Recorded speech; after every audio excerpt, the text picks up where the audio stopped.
Hey there. In this video, I want to talk about something that's really fundamental and really basic in Python or any other programming language for that matter, but it's also something that we tend to forget and overlook when we're dealing with complex, huge pieces of code. So let's just get into the code. It's a very simple, dumb piece of code, right? It's just a Python list that I have and it's sorted. And all I want to do is append an element, an integer, to this list L1 and see what it would replace. That's all I want to do.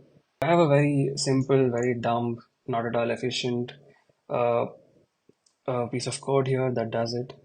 There's no way I can say that this is efficient or the time complexity is good or anything like that. It's just trying to prove another point. So let's say I have this method, and what it does is just takes a list L and an integer X.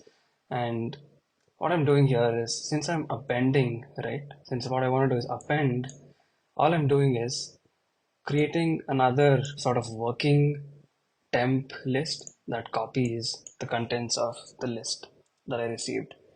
And then I'm appending X and I'm sorting it. Once that's done, I'm finding the replaced index.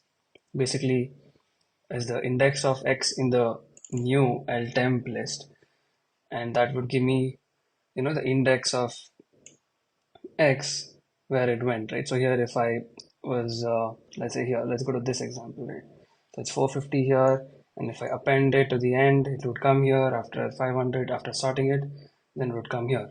So it's kind of pushing 500 to the right and replacing 500, right? So that's what I really want.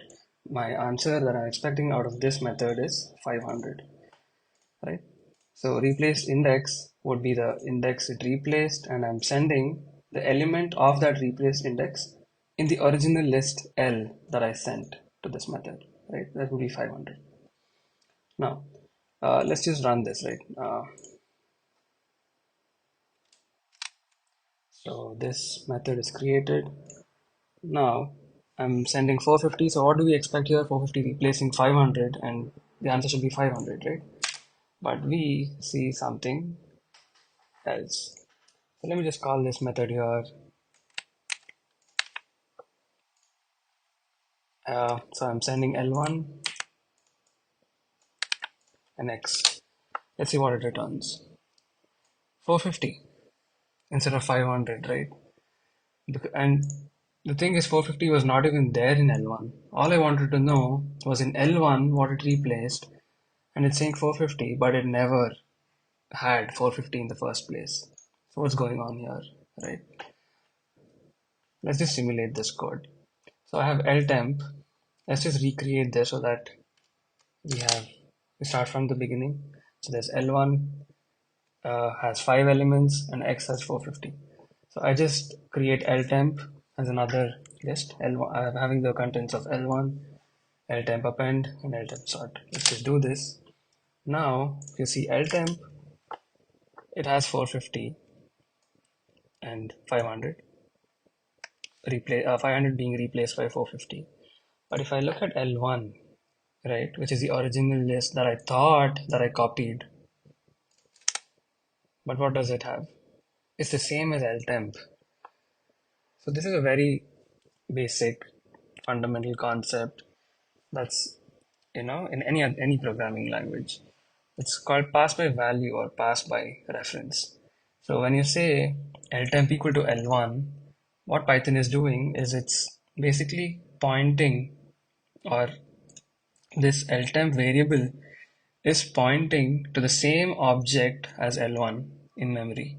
So these two do not have different copies of this list, right, in memory. There's this list in memory, and L1 and ltemp are just pointing to it. So if you say, for example, L1 uh, equal to ltemp, is it the same? Does it contain the same elements? Yes, true.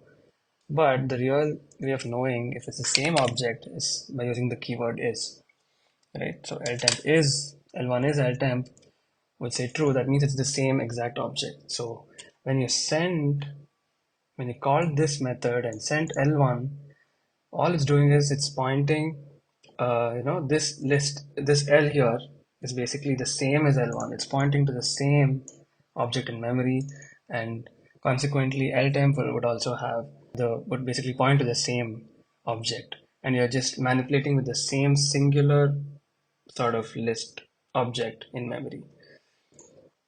So how do you get around this in case you really wanted to create a copy, right? So how would you do that? All you would do is say L temp equal to list of L, right? List of L. Let's see what that does. Let's just run this again. Let's just create another list. L2 equal to list of L1. So it creates a copy of this. And whatever you do to L2 uh, doesn't affect L1. So L2 dot,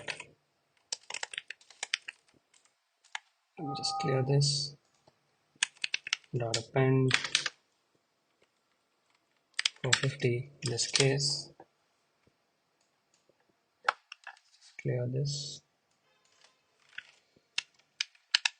L1 is unchanged, right? So that would give you the desired output.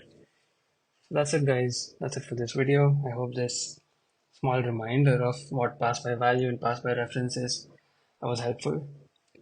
Thank you so much for watching. I hope you subscribe for more such content on programming and data engineering in general. See you in the next one, guys.